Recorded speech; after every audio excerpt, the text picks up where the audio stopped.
அருளே உருவான அன்னை பராசக்தியின் திருக்கருணையாலே பக்தி ட்ரீம் மேக்கர்ஸ் நேயர் அனைவருக்கும் நல்லது நடக்கும், நல்லதே நடக்கும். நான் ரொம்ப உடம்பு சரியாமல் இருக்கிறேன் அப்படின்னா நம்மளுடைய உணவு பழக்கத்தை நாம் சரிப்படுத்தி கொள்ள வேண்டும். ஹோட்டலில் சாப்பிட்றது தவிர்க்கணும். சித்தர்கள் முறைப்படி நீங்கள் சாப்பிட்டீங்கன்னா உங்கள் உடம்ப சீராகவும் சிறப்பாகவும் வச்சுக்கலாம். ஏன்னா என் உடம்புலாம் பார்த்தீங்கன்னா 6 மாதத்துக்கு ஒரு வழி ரீஃப்ரெஷ் அதே பண்ணிக்கும். நான் பேதிக்கு சாப்பிட தேவையில்லை, அதே பண்ணிக்கும். கரெக்டாக 3 நாள், முதல் நாள் வாய் கசக்கும், 2ஆவது நாள் பசிக்காது, 3ஆவது நாள் வேலை ஆரம்பிச்சிடும். கொதிக்கும் உடம்பு கொதிக்க ஆரம்பிச்சிடும். கொஞ்சம் கொஞ்சமாக மனம் வெறும் பச்சையாகவே போவார். உடம்புல இருக்கிற கழிவுலாம் எடுத்து ஒட்டனை அடித்து ஹீட்டர்லாம் அடித்து வெளியே தெளிடும். 6 மாதத்துக்கு ஒரு வாட்டி. நான் கேட்க வேண்டியதே இல்லை. அந்த மாதிரி உங்கள் உடம்பு ஆகணும். அந்த மாதிரி இயல்பான ஒரு உடம்பு, எப்பயுமே சந்தோஷமான உடம்பு, எப்படி நல்ல புத்தி கூர்மையான ஒரு உடம்பு வேணும் அப்படின்னா நீங்கள் உட்கொள்கிற உணவு சிறப்பாக இருக்கணும்.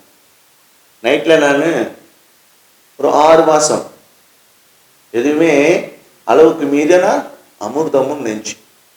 6 மாதம் வெறும் பயிர் வகைகளாக எடுத்துக்குவோம். கிரவுண்ட்நட், மல்லாட்டை, அதான் வேர்க்கடலை, அதான் வெறும் கடலை. நைட்டில் அது மட்டும் தான் சாப்பிடுவோம். இப்போ கொஞ்ச நாள் தட்சிணாயனம் உத்தராயணம் வந்துச்சு இல்லையா, இப்போ என்ன ஆகிடுவேன், 2 வாழைப்பழம் நைட்டில், 2 வாழைப்பழம், ஒரு பச்சை வாழைப்பழம், ஒரு செவ்வாழை சாப்பிட்டுட்டு கொஞ்ச நேரம் உட்காந்து தியானம் பண்ணிட்டு படுத்துடுவோம்.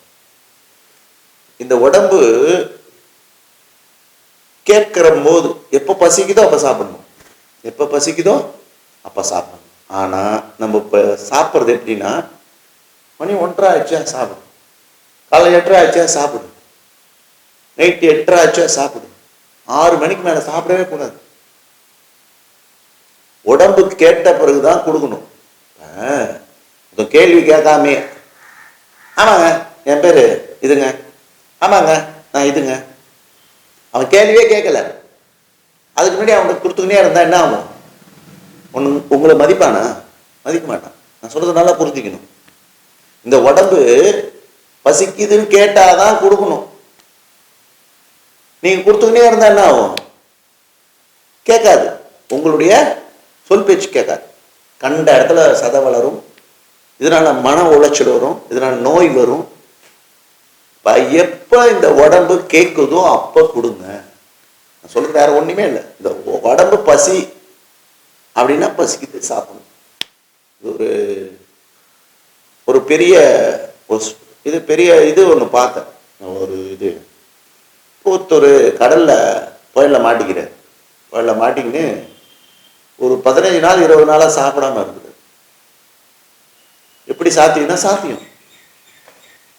15 நாள் 20 நாள் சாப்பிடாம இருக்கிறாரு. அப்படியே போட்டில் அப்படியே தடத்தடன்னு நடக்கும். அந்த சீன் சொல்றேன். பார்த்தீங்கன்னா ஒரு மீன் பக்கத்தில் வருது. மீனை அவரை சாப்பிடலான்னு நினைக்கிறாரு.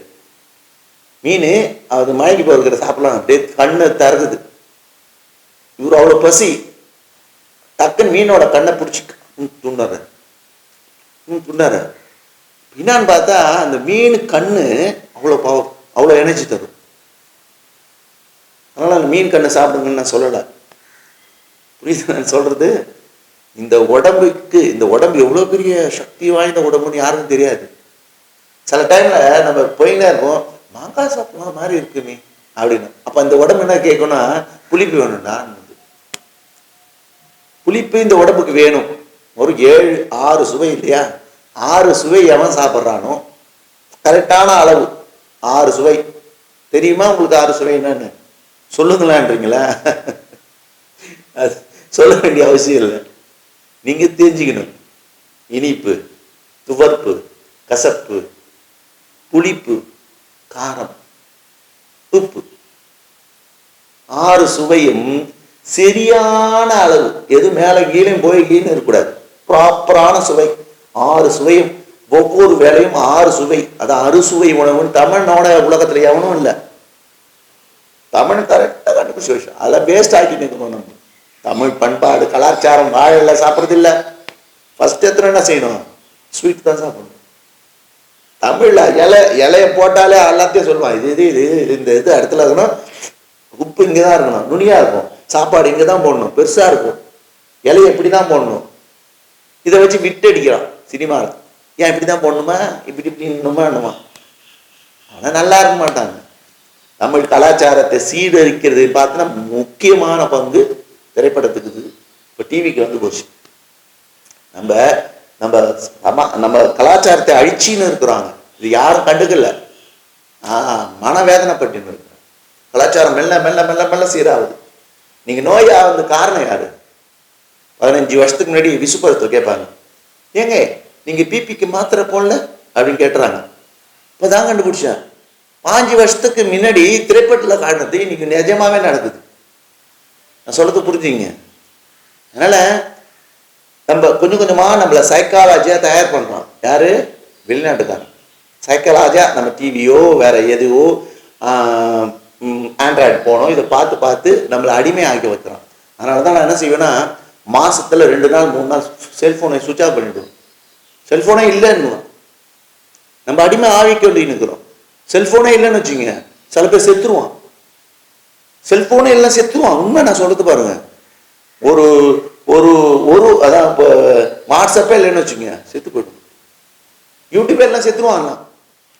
நம்மளை அடிமையா ஆக்கிறோம் கொஞ்சம் கொஞ்சமா. அப்படியே அடிமையாக்கி அதுக்கு அடிமையாயிடும். அது இல்லைன்னா இல்லவே இருக்க முடியாது. இது ஒரு அடிமைத்தனம் தானே. நம்மள உளவியல் ரீதியாக அடிமையாக்கி நம்மளுடைய கலாச்சாரத்தை மெல்ல மெல்ல சீரழித்து மனிதன் எவனமும் நிம்மதியாக இருக்கக்கூடாது. நம்ம கலாச்சாரத்தில் மட்டும்தான் நிம்மதினா என்னன்னு தெரியும். கோயில் இந்து வீடுகள் மட்டும்தான் வீட்டுக்குள்ள கோயில் இருக்கும், பூஜை அறைன்னு வச்சிருப்பான். வேற மற்றவங்களாம் வச்சிருக்க மாட்டான். வீட்டுக்குள்ளே பூஜை அறை வச்சோம் நம்ம மட்டும்தான். வீட்டுக்குள்ளே மணி அடிப்பான், வீட்டுக்குள்ளே பூஜை செய்வான். அப்ப சாப்பிட்ற போது நம்ம சாப்பிட்றோம் இல்லையா, என்னென்ன சாப்பிடலாம் அப்படின்னா 6 சுவை உணவு. அவர் அகத்திக்கீரை சாப்பிடணும். அகத்து கீரை உடம்பு நல்லா இருக்குன்னா வாரத்துக்கு ஒரு வாட்டி அகத்திக்கீரை எடுத்துங்க.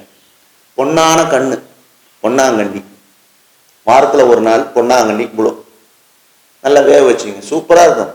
அடுத்து தேங்காய்லாம் போட்டு சாப்பிட்டீங்கன்னா பொன்னான கண்ணு வரும். பொன்னாங்கண்ணி, அகத்திக்கீரை, முருங்கைக்கீரை, கசனாங்கண்ணி, தூதுவளை, இதெல்லாம் கிடைக்கும். தூதுவளைனா நம்மளுடைய ஆற்றல் பெரும்பக்தருக்கு தூதுவளை ரொம்ப நல்லது. தூதுவளை எடுத்துக்கலாம். தூதுவளைனா இன்டர்நெட், தூது வலை. இன்டர்நெட் வரத்துக்கு முன்னாடியே நம்ம தமிழ்ல பேர் வச்சுக்கிறா பாருங்க. எதுக்கு? அப்பேற்பட்ட கலாச்சாரம் தூது வலை. இன்டர்நெட் வரத்துக்கு முன்னாடியே புரியுது நான் சொல்றது. தூது வலை, நீ சொல்ற தூது போய் வலை, இன்டர்நெட் அதுக்கு தமிழ் ஆற்றன்னா தூது வலைன்னு அர்த்தம். என்ன சாமி இதெல்லாம் சொல்றது? தமிழன் சொல்லாதது எதுவுமே இல்லைங்க உலகத்துல, எல்லாம் தமிழ் சொன்னதுதான். நம்ம கொஞ்சம் கொஞ்சமா நம்ம அதை மறக்க போயிடுச்சு. ஆனா கடவுள் எனக்கு அந்த வாய்ப்பு உங்களுக்கு மூலியமா, இது எப்பயுமே அழியாது இல்லையா, இது எப்ப வேணாலும் இருக்கும் இல்லையா. அதனால இதன் மூலியமா சாமி எனக்கு சொல்றதுக்கு வாய்ப்பு கொடுத்த சாமிக்கு நன்றி சொல்லிக்கிறேன். அதே மாதிரி இங்க முக்காவாசி சைவமா ஆகுங்க. முதல்ல சைவமா ஆகுங்க. சாமி நான் சித்தர் வழியில் நான் சாப்பிடணும்னா ஃபர்ஸ்ட் நீங்க சைவம். சைவமே இல்லையா இப்ப எல்லாருக்கும்னா பிரியாணி. பெரிய விஷயம்னா பிரியாணி தான் போதும். பிரியாணிலாம் நீங்க சாப்பிட்டீங்கன்னா கூடிய விரைவில் நோயாளியா ஆக போறீங்க. விரைவில் இப்போ இருக்கிற சின்ன பசங்களை பார்த்தீங்கன்னா அதுதான். கேரட்லாம் என்ன தெரியுமா தெரியாது, நான் புக்கில் பார்த்துக்கிறேன். கீரைலாம் தெரியுமா தெரியாது. எவ்வளோக்கு எவ்வளோ நீங்கள் முருங்கைக்கீரை சாப்பிட்றீங்களோ அவ்வளோக்கு எவ்வளோ உடம்புக்கு நல்லது. எவ்வளோக்கு எவ்வளோக்கு நீங்கள் சிறுகீரை சாப்பிட்றீங்களோ அவ்வளோக்கு எவ்வளோ நல்லது.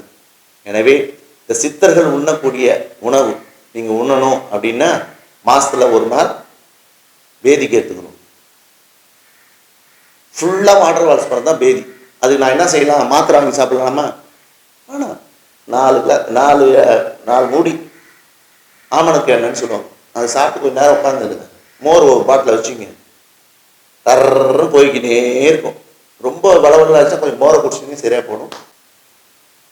சித்தர் உணவு அப்படின்னு சொல்லியிருந்தோம் இல்லையா? காலையில் வாழைப்பழம், ஒரு மூலி, தேங்காய் நல்லா மென்று சாப்பிடணும். வாழைப்பழம், தேங்காய், கொஞ்சோண்டு பனை வெல்லம் காலையில் இது எடுத்துக்கலாம். அதே மாதிரி இன்பிட்வீன் டீ காஃபி சாப்பிட்ற டைமில் இந்த திஷ்டி சுற்றுறோம் இல்லையா, பூசணிக்காய், அந்த பூசணிக்காய் கால்வாசி எடுத்து தோலை சீவிட்டு மிக்சியில் போட்டு சாப்பிடலாம். இவ்வளோ எனர்ஜி. அதேமாதிரி மத்தியானம் பார்த்திங்கன்னா அழகாக சோறு கம்மியாக, சாதம் ஒரு கப்பு தான், காய்கறி மீதெல்லாம் அதிகமாக வச்சுக்கணும். முள் அங்கி, கீரை இதெல்லாம் அதிகமாக வச்சு மதியம் சாப்பிடலாம். சாப்பிட்டு முடிச்சுட்டு வெத்தலை பாக்கு போகிறது ரொம்ப நல்லது. வெற்றிலை பாக்கு போடுறது ரொம்ப ரொம்ப நல்லது. அதுமாதிரி இரவில் பார்த்திங்கன்னா மல்லாட்டை, வேர்க்கடலை, வாழைப்பழம் அந்த மாதிரி நீங்கள் ஒரு 48 நாள் சாப்பிட்டிங்கன்னா உங்கள் உடம்புல இருக்கிற கொழுப்பெல்லாம் கரைஞ்சிடும். ஏன்னா நம்ம கொழுப்பு அதிகமாக சாப்பிட்றதாப்ப தான் அங்கங்கேயும் கொழுப்பு தேங்கிடுது. நம்ம வெறும் கொழுப்பல்லாத எண்ணெய் இல்லாத சமைக்காத பொருளை கொஞ்சம் கொஞ்சமாக சாப்பிட்டுனே வந்துடணும்னு பார்த்தீங்கன்னா நம்ம உடம்புல இருக்கிற கொழுப்பை உரிய நம்ம உடம்புல இருக்கிற கொழுப்புனா தீர்ந்து போயிடும். எனவே இந்த சித்தர் வழிபாட்டு முறையாக நீங்கள் சாப்பிட்டு வந்தால் வாழ்க்கையில் நல்லா இருக்கலாம். நல்லது நடக்கும், நல்லதே நடக்கும். திருச்சிற்றம்பலம், தில்லையம்பலம், சிவசிதம்பரம், அருணாச்சலம்.